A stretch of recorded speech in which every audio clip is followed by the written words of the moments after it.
السلام علیکم ورحمۃ اللہ وبرکاتہ۔ محترم بزرگوں، دوستوں، عزیز ساتھیوں اور پیاری ماں بہنوں، آئیے آپ کا استقبال کیا جاتا ہے آج کی ہماری مجلس نمبر 5 طہارت، پاکی اور ناپاکی کے مسائل کے سلسلے میں۔ چلیے بڑھتے ہیں آج کے سوالوں اور اس کے جوابات کی طرف۔ آج کا ہمارا سب سے پہلا سوال یہ ہے کہ ایک مسجد کے واٹر ٹینک میں جس کی مقدار 500 لیٹر ہے، اس میں ایک گلہری گر کر مر گئی اور پھول یا پھٹ گئی تو اس پانی کا کیا حکم ہے؟ اور جو نمازیں اس پانی سے ادا کی گئی ہیں وضو کرنے کے بعد ان نمازوں کا کیا حکم ہے؟ دیکھیے، اس سوال کا جواب یہ ہے کہ سب پانی ناپاک ہو گیا۔ اس ٹانکی کا جتنا بھی پانی تھا وہ سب کے سب ناپاک ہو گیا۔ اس ٹانکی کو پاک کرنے کا طریقہ یہ ہے کہ سارا پانی نکال کر اسے اچھی طرح دھو لیا جائے۔ اگر سارا پانی نکالنا ممکن نہ ہو تو ٹنکی میں مزید اس قدر صاف پانی داخل کیا جائے کہ پانی لگاتار بہتا رہے، یہاں تک کہ صاف ہو جائے اور پانی کا رنگ، بو، مزہ جو گندگی کی وجہ سے شامل ہو چکا تھا وہ سب کے سب ختم ہو جائے۔ ٹنکی میں گلہری گرنے کا وقت اگر معلوم ہو تو اس وقت سے، اور اگر وقت معلوم نہیں ہے تو 3 دن 3 رات کی نمازیں دہرا لی جائے اگر اس پانی سے وضو وغیرہ کیا گیا ہو۔ اس کے بعد میں اگلا سوال یہ ہے، اگر کسی کے گھر میں واٹر بورڈ سے ایسا پانی آتا ہو جس میں بو محسوس ہوتی ہے تو پھر کیا کرے؟ گھر کے قریب نالا ہے، غالب گمان یہ ہے کہ شاید نالی کی وجہ سے بو آتی ہے، اور اس پانی سے پڑھی گئی نمازوں کا کیا حکم ہے؟ اور یہ بھی یاد نہیں کہ ایسا کب سے ہو رہا ہے۔ تو اس سوال کا جواب یہ ہے کہ اگر پانی میں نجاست ملنے کا پورا یقین نہیں ہے، صرف ہلکی سی بو ہے جو نالے کے قریب ہونے کی وجہ سے آ رہی ہے، تو اس وجہ سے اس پانی کو ناپاک نہیں کہا جائے گا۔ اس پانی سے وضو کر کے جو نمازیں ادا کی گئی ہیں وہ ادا ہو گئی، درست ہو گئی، لوٹانے کی ضرورت نہیں ہے۔ اس کے بعد میں اگلا سوال یہ ہے کہ مفتی صاحب، آپ نے پانی کی ٹنکی کا جو حساب بتایا تھا کہ وہ 225 اسکوائر فٹ ہو اور 1 فٹ گہری ہو، تو کیا اگر کسی ٹنکی میں اتنی مقدار کا پانی آ جاتا ہو لیکن وہ اتنی لمبی اور چوڑی نہیں ہے لیکن گہرائی اس سے زیادہ ہے، تو پھر کیا اس ٹانکی کو پاک کرنے کا یہی طریقہ ہوگا یا اور کچھ طریقہ ہوگا؟ تو اس سوال کا جواب یہ ہے کہ اگر پانی کی ٹانکی کی لمبائی اور چوڑائی 40 ہاتھ یعنی 225 اسکوائر فٹ سے کم ہے تو یہ ٹانکی دہ دردہ میں شمار نہیں ہوتی ہے۔ گہرائی کی جو زیادتی ہے وہ لمبائی اور چوڑائی کی کمی کی تلافی نہیں کر سکتی۔ لمبائی اور چوڑائی میں کل 225 اسکوائر فٹ ہونا ضروری ہے۔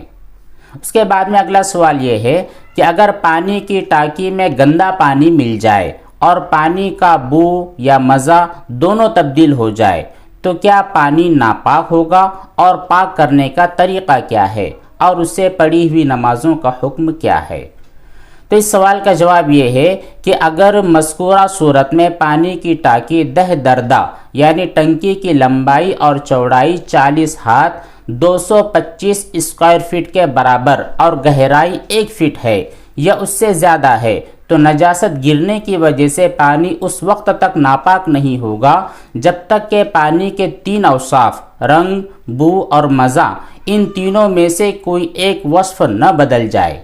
اگر نجاست گرنے سے کوئی ایک وصف بھی بدل جاتا ہے تو پانی ناپاک ہو جاتا ہے، لیکن اگر ٹانکی اس مذکورہ مقدار سے چھوٹی ہے تو پانی فوراً ناپاک ہو جائے گا، چاہے کوئی وصف بدلے یا نہ بدلے۔ لہذا اگر نجاست گرنے یا ملنے کی وجہ سے پانی کا مزہ یا بو دونوں تبدیل ہو جائے تو ہر حال میں پانی ناپاک ہو جاتا ہے۔ اس کے بعد میں اگلا سوال یہ ہے کہ ہماری کمپنی کا یونیفارم کمپنی کی طرف سے دھل کر آتا ہے جس میں ہر قوم و نسل، ہندو، سکھ، عیسائی، مسلمان تمام لوگوں کا یونیفارم ہوتا ہے، تو کیا اس یونیفارم میں ڈیوٹی کے دوران نماز ادا کر سکتے ہیں یا نہیں؟ تو اس سوال کا جواب یہ ہے کہ کپڑے دھلنے کے بعد اگر ان پر ناپاکی کا کوئی اثر باقی نہ ہو تو وہ کپڑا پاک ہو جاتا ہے، اگرچہ کہ پاک کپڑے ناپاک کپڑوں کے ساتھ دھل کر آتے ہوں۔ اس میں شک کی ضرورت نہیں ہے، دوران دھلائی تمام کپڑے پاک ہو جاتے ہیں۔ آپ کسی قسم کے شک میں مبتلا نہ ہو، وہ کپڑے پہن کر نماز ادا کرتے رہے، کپڑے پاک ہے، آپ کی نماز درست ہو جائے گی۔ اس کے بعد میں اگلا سوال یہ ہے کہ اے سی سے نکلنے والا پانی جسے ہم عام طور پر پھینک دیتے ہیں، کیا اس پانی سے وضو یا غسل کرنا جائز ہے یا جائز نہیں ہے؟ تو دیکھیے، اے سی سے حاصل ہونے والا پانی وہ پاک ہوتا ہے، اس سے وضو کر سکتے ہیں، طہارت حاصل کر سکتے ہیں، کوئی حرج نہیں ہے۔ اس کے بعد میں اگلا سوال یہ ہے کہ پینے کے پانی میں اگر ہاتھ ڈالا گیا تو اس کو پینا کیسا ہے؟ اگر کوئی جائز وجہ ہو، مثلا پانی میں شکر ملانی ہو اس لیے ہاتھ ڈالا گیا، تو یہ درست ہے یا درست نہیں ہے؟ اسی طرح بلا وجہ کسی نے ہاتھ ڈال دیا تو اس پانی کو پینا کیسا ہے؟ اس سوال کے جواب میں ایک چیز اچھی طرح سمجھ لیں کہ اگر کسی ضرورت کی وجہ سے پانی میں ہاتھ ڈالا گیا ہے، مثلا پانی ٹھنڈا ہے یا گرم ہے، یہ معلوم کرنے کے لیے، یا چینی یا شکر آپ نے پانی میں ڈالی ہے اس کو حل کرنے کے لیے، یا پاکی کی نیت کے بغیر پانی میں ہاتھ ڈالا اور ہاتھ پاک تھا، تو اس صورت میں پانی پر کچھ اثر نہیں ہوگا۔ ایسے پانی کو استعمال کرنا اور پینا دونوں جائز ہے، البتہ بلا ضرورت استعمال کے پانی میں ہاتھ نہیں ڈالنا چاہیے۔ اس کے بعد میں اگلا سوال یہ ہے کہ اکثر فارم ہاؤس واٹر پارک جانا ہوتا ہے، تو پانی میں نہانے کے بعد کیا نماز کے لیے کپڑے بدلنا ضروری ہے؟ یہ ایک سوال۔ دوسرا سوال یہ ہے کہ کیا وضو کرنے کی ضرورت ہے؟ ایک مرتبہ جب سوئمنگ پول میں آپ نے غسل کر لیا، اس کے بعد دوبارہ نماز ادا کرنے کے لیے وضو کرنا ضروری ہے یا نہیں؟ تیسرا سوال، گھاس پر بغیر کچھ بچھائے نماز پڑھ سکتے ہیں یا نہیں؟ چوتھا سوال، فارم ہاؤس وغیرہ میں جمعہ کے دن جمعہ کی نماز ہوگی یا پھر ظہر کی، کیونکہ باہر سے لوگوں کا بغیر ٹکٹ کے اندر آنا منع ہوتا ہے۔ ان تمام سوالوں کے جوابات بالترتیب یہ ہے۔ نمبر 1، اگر سوئمنگ پول 225 اسکوائر فٹ یا اس سے زیادہ ہو تو فقہ کی اصطلاح میں اس کو حوض کبیر کہلایا جاتا ہے اور اس کا پانی آب کثیر ہوتا ہے۔ اگر اس میں نجاست گر بھی جائے تو جب تک رنگ، بو یا مزے میں سے کوئی بھی ایک وصف میں اس نجاست کا اثر ظاہر نہ ہو تو پانی ناپاک نہیں ہوتا۔ اگر حوض اس سے چھوٹا ہے، یعنی 225 اسکوائر فٹ سے چھوٹا ہے اور اس کے ناپاک ہونے میں کوئی واضح دلیل نہ ہو، صرف ناپاکی کا شبہ ہو، تب بھی وہ پانی پاک ہی سمجھا جائے گا۔ اس میں نہانے سے کپڑے ناپاک نہیں ہوں گے، ان کپڑوں میں نماز ادا کرنا بھی درست ہے، کیونکہ پانی اصل میں پاک ہوتا ہے، صرف شک کی وجہ سے اس کے ناپاک ہونے کا حکم نہیں لگایا جا سکتا۔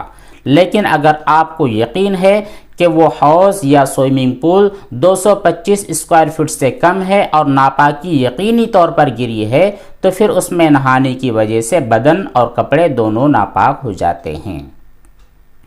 دوسرے سوال کا جواب یہ ہے کہ اگر سوئمنگ پول میں نہاتے ہوئے اعضائے وضو تک پانی پہنچ جائے تو وضو ہو جائے گا، دوبارہ وضو کرنے کی ضرورت نہیں ہے۔ اسی طرح تیسرے سوال کا جواب، گھاس پر بغیر کچھ بچھائے بھی نماز ادا کر سکتے ہیں جب تک کہ اس گھاس پر کوئی ظاہری نجاست موجود نہ ہو۔ اسی طرح فارم ہاؤس میں جمعہ کی نماز ادا کر سکتے ہیں یا نہیں؟